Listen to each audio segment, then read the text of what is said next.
नमस्कार, जय माता दी, ओम नमः शिवाय। मैं हूं आपके अपनी लाइफ डिज़ाइनर आचार्य जीतू सिंह।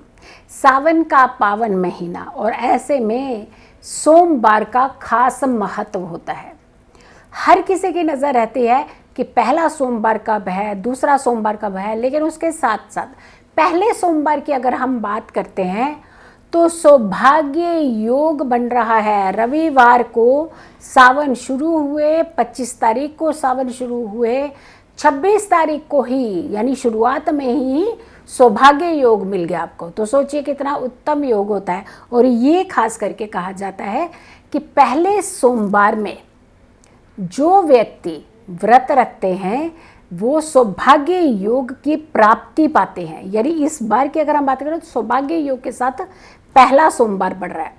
4 सोमवार पड़ेंगे इस बार सावन में, यानी कुल सावन तो 29 दिन का है, लेकिन उसमें भी 4 सोमवार पड़ेंगे, 4 मंगलवार पड़ेंगे और मंगला गौरी के दिन भी पड़ रहे हैं और सोमवार भगवान भोलेनाथ के दिन भी पड़ रहे हैं।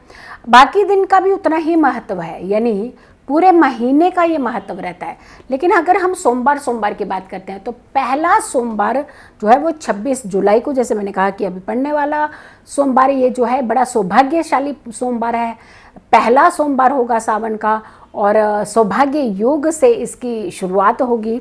और दूसरे सोमवार की अगर हम बात करते हैं तो दूसरा सोमवार पड़ेगा 2 अगस्त को। 2 अगस्त का सोमवार, फिर तीसरा सोमवार पड़ने वाला है 9 अगस्त यानी 9 अगस्त को, और चौथा सोमवार पड़ेगा वो पड़ने वाला है 16 अगस्त का।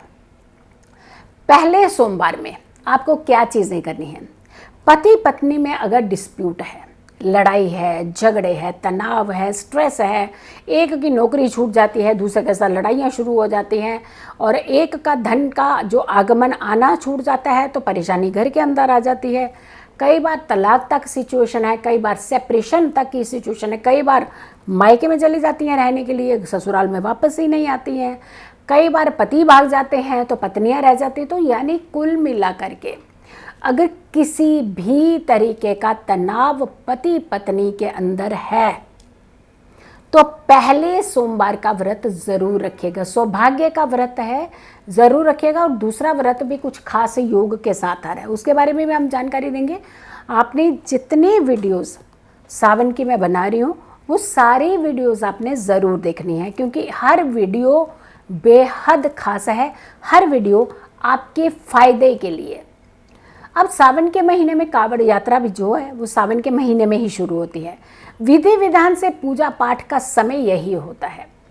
एक तरफ भगवान विष्णु का शयन करना और दूसरी तरफ भगवान भोलेनाथ की आराधना का समय शुरू हो जाना।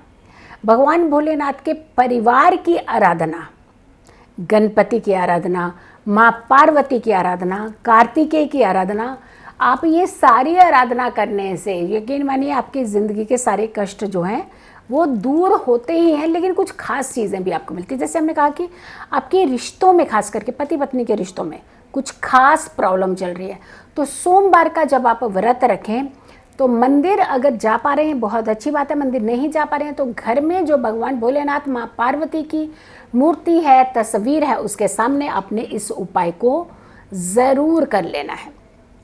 अब करना क्या है, एक लाल रंग का दुपट्टा लेना है और लाल रंग के दुपट्टे में एक कोने के ऊपर आपने कलावा बांधना है। ध्यान रखिएगा, उपाय को बहुत ही ध्यान से सुनिएगा और पूरी विधि विधान से ही इस उपाय को कीजिएगा। और दूसरी तरफ आपने एक पीला रंग का वस्त्र लेना है, दूसरा छोर आपने यानी जो धागा लाल रंग का कलावा या धागा है, एक तरफ से आपने लाल दुपट्टे में गांठ लगानी है, दूसरी तरफ से आपने पीले कपड़े में गांठ लगानी है। जो व्यक्ति ज़्यादा परेशान कर रहा है वो तो ये उपाय नहीं करेगा, लेकिन जो दूसरा व्यक्ति है वो ये उपाय कर सकता है। पति या पत्नी में से कोई भी एक ये उपाय कर सकता है। ये वस्त्र आपने भगवान भोलेनाथ और माँ पार्वती को अर्पित कर देने हैं। उसके बाद आपने इन वस्त्रों को अलग नहीं करना है, ये वस्त्र उठा लेने हैं दूसरे दिन और आपने इस वस्त्र को बहुत ही किसी अच्छे पैकेट में रख करके संजो करके थोड़ा सा उसके ऊपर इत्र या परफ्यूम डाल करके आपने इसे अपनी अलमीरा में हमेशा के लिए रखना है। भूलना नहीं है, चूक नहीं करनी है, गलती नहीं करनी है, ध्यान रखिएगा। बहुत ही सेंसिटिव रिश्ता है, लेकिन जो उपाय बताया जा रहा है बहुत ही विधि विधान से आप कीजिएगा। फिर से एक बार समझा रही हूँ मैं कि आपने एक लाल दुपट्टा लेना है, कोरा दुपट्टा भी ले सकते हैं, लेकिन कई ऐसे दुपट्टे भी होते हैं जो महिलाओं ने अपनी शादी में लिए होते हैं, वो दुपट्टे का इस्तेमाल भी कर सकते हैं।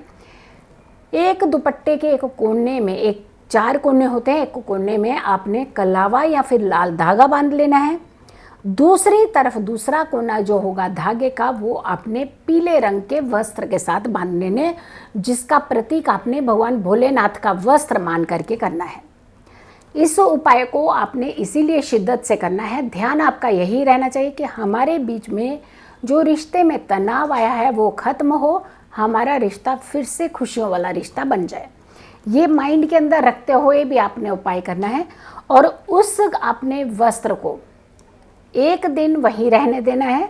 पूजा स्थान के आसपास रख लीजिए, सामने रख लीजिए, किसी लकड़ी के पाटे पे रख सकते हैं, कुछ कपड़ा बिछा करके उसके ऊपर भी रख सकते हैं, लेकिन थोड़े समय के लिए आपने भगवान भोलेनाथ माँ पार्वती के समक्ष ज़रूर रखना है। दूसरे दिन आपने इस पैकेट को उठा लेना है, इस कपड़े को उठा लेना है, विद दुपट्टा खोलना नहीं है, अलग अलग नहीं करना है, और किसी अच्छे से रैपर में डाल करके इसे हमेशा के लिए अलमीरा में रख देना है। आप देखिएगा आपका रिश्ता अलग नहीं होगा, परेशानी नहीं होगा। तो ये दिव्य पहला सोमवार है, सौभाग्य का सोमवार है, सौभाग्य योग के साथ ये सोमवार आए, तो इसका आप लाभ ज़रूर उठाएं। पूजा विधि विधान की अगर हम बात करते हैं तो खूब माँ पार्वती की, भोलेनाथ की आराधना कीजिएगा, मंत्रों के जाप कीजिएगा, हनुमान चालीसा, शिव चालीसा आप पढ़िएगा, आप आराधना कीजिएगा, शनिदेव की आराधना कीजिएगा। भोलेनाथ के जितने चैंट मंत्र आप कर सकें वो सबसे ज़्यादा उत्तम माने जाते हैं। अर्ली सुबह सूर्य उदय से पहले पहले उठ करके स्नान करना, अगर आपने व्रत रखना है। जाकर के जल ज़रूर अर्पित करना है, अगर आप मंदिर में जा रहे हैं तो वहाँ जाकर के जल अर्पित कर सकते हैं। अगर घर में है तो घर में भी आप जल में थोड़ा सा कच्चा दूध मिला करके आप घर में भी गंगा जल मिला करके जल अर्पित कर सकते हैं। लेकिन आपकी आस्था में, श्रद्धा में कमी नहीं होनी, क्योंकि ये उपाय खास करके उन महिलाओं के लिए है जो बहुत ही ज़्यादा तनावग्रस्त की ज़िंदगी जी रही हैं। कहीं ना कहीं वो अपने पति पत्नी के बीच का डिस्प्यूट इस लेवल का बढ़ चुका है कि कोई रास्ता नहीं मिल रहा कि उनका ये रास्ता जो है वो आपको प्यार की तरफ लेकर के जाए। अब कुछ बच्चे हैं जिनकी शादी नहीं हो पा रही है, ध्यान रखिएगा, आप भी इस उपाय को कर सकते हैं। आपके लिए उपाय बता रही हूँ, वो बहुत ही आपने ध्यान से सुनना है। आपने 16 गांठें एक लाल धागे में यानी कलावे में 16 गांठें लगानी है और उसकी माला बना लेनी है। भगवान भोलेनाथ और माँ पार्वती के समक्ष रख देनी है ये माला। जब ये माला आपने एक दिन पूरा भगवान भोलेनाथ के समक्ष रखनी है तो दूसरे दिन सुबह आपने ये माला गले में धारण कर लेनी है। ये माला तब तक गले में धारण रखनी है जब तक आपके लिए कोई रिश्ता अच्छा नहीं आ जाता, या फिर जब तक आपकी शादी की बात पक्की नहीं हो जाती। अगर शादी के बाद पक्की हो जाती है तो आप कॉल करके मुझे ज़रूर बताएं, ताकि मैं उसके आगे की विधि आपको बताऊंगी कि आपको उस माला का क्या करना है। लेकिन आप ध्यान दीजिएगा कि जब आप धागे की माला बनाएं तो रंग पक्का हो, कहीं ऐसा ना हो कि उसका रंग निकलता हो, आपके कपड़े ख़राब हो सकते हो। तो ये उपाय जब भी आप करें तो इस चीज़ का खास करके ध्यान ज़रूर रखें। चैनल अगर आप लोगों ने अभी तक मेरे चैनल को सब्सक्राइब नहीं किया है तो ज़रूर कीजिएगा। इनफैक्ट ये सारी वीडियोस को ज़रूर शेयर किया करें आप। चैनल के अलावा अगर आप मेरी पर्सनली अपॉइंटमेंट आप चाहते हैं कि मैं पर्सनली अपॉइंटमेंट लेकर के मैम से मिल करके अपनी कुंडली दिखाएं, तो जो नंबर्स दिए हैं उन नंबर्स पर कॉल कीजिए। उन कॉल्स करके आप अपनी बुकिंग, पर्सनली बुकिंग का नंबर है जो हमने फ्लैश किया होता है, उन नंबर पर कांटेक्ट करने का मतलब आपकी निजी कंसल्टेंसी यानी पर्सनल कंसल्टेंसी। तो अगर आप चाहते हैं पर्सनली कंसल्टेंसी करने के लिए, अपनी कुंडली को दिखाने के लिए, तो आप जो नंबर दिए हैं उन नंबरों पर कॉल करके अपनी अपॉइंटमेंट भी बुक करा सकते हैं।